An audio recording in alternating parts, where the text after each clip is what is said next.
Hello everyone, this is Megan, and this screencast will serve to showcase my final multimedia montage project, as well as serving as my final reflection for the course. So, in case anyone isn't familiar with my proposal, I created a website that is a technology integrated first grade reading unit, and I modeled it off of a reading unit from North Brunswick, where I student taught in the fall. So this is my homepage. If you scroll down, you can see descriptions of different pieces of my page, including a unit plan, which it is a 20 plus day unit, depending on how long the culminating activity takes for the particular teacher. It includes some assessment tools and some data tracking tools as well. So I figured I'd just go through each piece of my page first. I had originally decided to create a page that was connected to my Blogger multimedia blog, and I quickly found that during my first update that I couldn't really accomplish all that I wanted to on that platform, so I changed it in time for my second update to using Wix as a platform instead, and I found this to be much more effective, and I believe I created a much better product for using the different tool, and I had gotten a lot of positive feedback on the updated version during my second update as compared to the first, that it was a significant cleaner, easier to navigate site with a lot more availability of resources and easy to see. So first is my About Me page. I included a short description about myself, a picture of me, and the rationale for this website, which it is to serve as a resource for classroom teachers or any educators who are exploring tech integration and using multimedia in their classrooms. And I also included that I'm sharing a variety of resources that they can use for literacy instruction, which is designed for first grade literacy unit, but it doesn't have to only be a first grade literacy unit. They could be used in many other contexts, levels, subject areas as well, including different assessment and data tracking tools. So first I included some EdTech tools. I included links built in so that it's very easy to access, and this links right to the first grade reading lesson page, which I use these as pre-teaching in some of my lessons, or they could either be assigned to different students who need review in specific strategies, or students could self-select which lessons they wanted to go over again themselves as a reteaching tool. And I use Starfall throughout some of my lessons as well. This is the tool used throughout my unit that I added. And Smart Tutor is a free version. There is a free version of Starfall, however, it's more limited than the paid version. And an advantage of the paid version is also that teachers can track individual students' progress. I'm going to skip over the unit plan right now and come back to it because that's the most in-depth. Here I have some assessment tools. I included Plickers. It's a resource that I use as an assessment tool for some of my lessons. So I have a link to their homepage, as well as a set of Plickers cards, which you can easily print for your students to use, as well as a link to the Padlet. Oh, this is the Padlet homepage. This is a Padlet explaining how you can use Padlet, and I use it in different ways throughout my lessons, and I also wanted to emphasize other ways that it can be used in a technology integrated classroom. So if you're sharing resources, here I have an interactive read aloud that's attached. You can take a poll. Students can anonymously ask questions. It could be an exit ticket. You could share links. You could include videos. You could include organizers or other materials you want to share. And also Kahoot.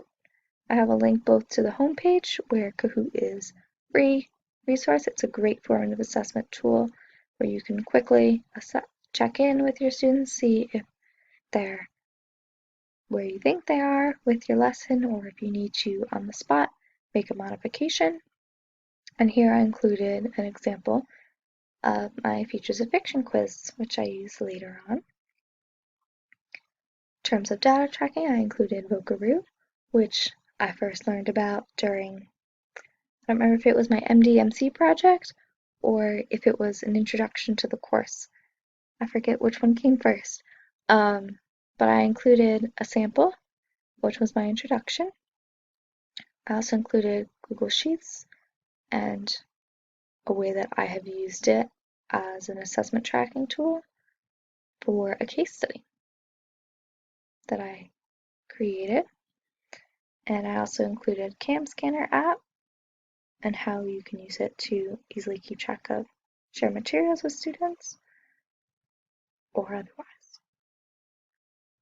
Here is my more detailed unit plan. I have an overview, as well as here the lessons are broken down by objective, and each of these objectives is linked to a separate page where it outlines the specific lessons that are associated with each one. I changed the format of this setup from my last update as well. I picked this format because I thought it was much cleaner and easier to read. The format I had before, it was more of a conglomerate, it was more stuck together, and you didn't have as much clean white delineated space around it, which was a reading that I was trying to really focus on. The white space is not your enemy, to be able to use it as a focusing tool, so I thought that this was much more organized and clutter-free. But I wanted to include this page with some graphics to add in a pop of color so that teachers could see very quickly at a glance how the objectives flow from one to the next and how they all come together in the culminating activity. So you can access the pages either by clicking directly on the images, or you can access each page from the drop-down. Each of these pages is organized in the same way. It starts out with the objective number and the text of the objective, and then it's broken down by day. So each day has a lesson associated with it, as well as resources for that lesson, with a very one sentence, maybe two sentence description of what the lesson is about. So teachers can pick and choose which lessons they want to use. And each objective has the lessons that are associated with it. So if you click on lesson plan, you'll be directed right to a Google Doc, which I have as sharing is with anyone, and anyone can view the link. And I included the unit title, what sequence, what lesson this is in sequence, the objective, the standards, and this is linked directly to the Common Core page. So it's right there. You don't have to go very far for it. And I also included procedures for the lesson, as well as timing and any resources I hyperlinked. So that's directly accessible here. I included a sample read aloud and some text of what you would say, tea chart you might like to make, and some independent practice and sharing. My lesson is modeled on the workshop model. I found the workshop model to be very effective when I was student teaching, so I wanted to continue to use that model for the reading units that I used. And the resources are directly linked as well. So here I used a poster, so I had created this digitally because I wanted students to see that reading is a whole body experience. It's not just something you do with your eyes, you do it with your brain, you listen to what other people think, so you use multiple different modes while you're reading, and each lesson will then open into a Google Doc which breaks down all the pieces of the lesson and includes any appropriate links as well as timing. So it's very easy to use. I kept the formatting the same. I tried to keep a clean, friendly color scheme. Everything is right there for you. As you go down, you can see that each is laid out the same way. You're welcome to go through all of these by yourself if you like, but I figured I'd just click on a sampling. Here's a Kahoot quiz, different story elements, are under this objective. Here I used Padlet, so students can post connections here. Different objectives have different number of lessons that are associated with them, so it really depends on which one. And again, same idea. Here they're doing. I used a lot of Padlets in the beginning. I tried to use the same tool several lessons in a row before switching to the next one. So I believe this is the last Padlet. And then we move on. Nope, one more Padlet. Here we have a poll everywhere.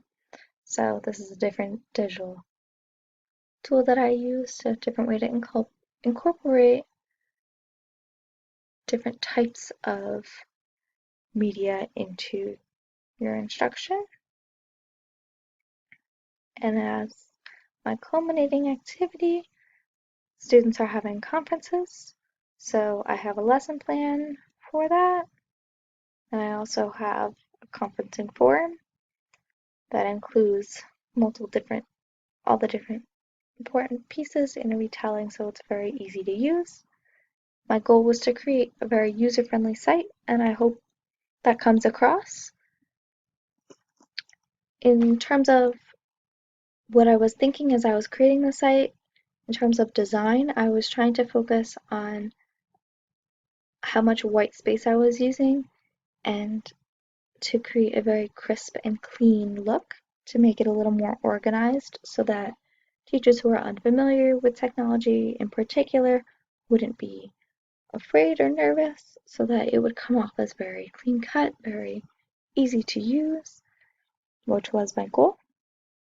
I also considered my font choices because I was thinking about the Design Basics index book that we read, and I wanted to choose fonts that were very clear, gave a very professional appearance, and I was thinking about the word portraits exercise in particular, which you can revisit on my blog if you'd like to see some of my specific thoughts about different fonts.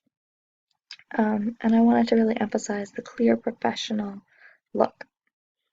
In terms of layout, I was thinking about my mini art school project, and I wanted to focus on my audience, which is primarily educators, classroom teachers, who, if they're looking for new resources, are going to be looking for something that's very clean, easy to grab, has everything right there for you. So I wanted to include the resources the different tools that I'm using. If I'm looking to a video, it's a direct link, so there's no possibility of transposition errors, or I linked right to the Common Core, or different interactive forms such as the Kahoot, which can be used as a formative assessment tool as well, and is a great option.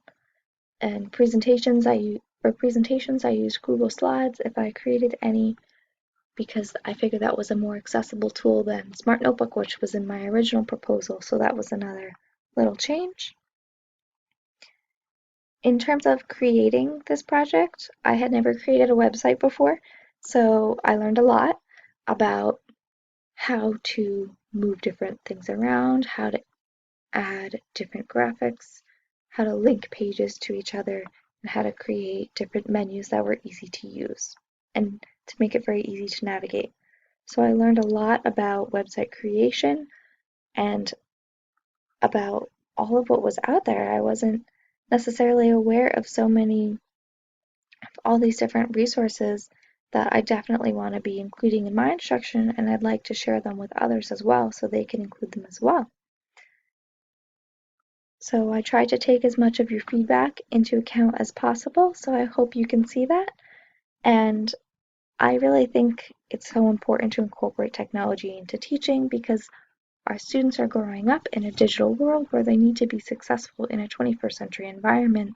So we need to use these tools in the classroom in order for them to be successful in the world. So they need to be familiar with using them in an academic setting so that they can later transfer those to a professional setting.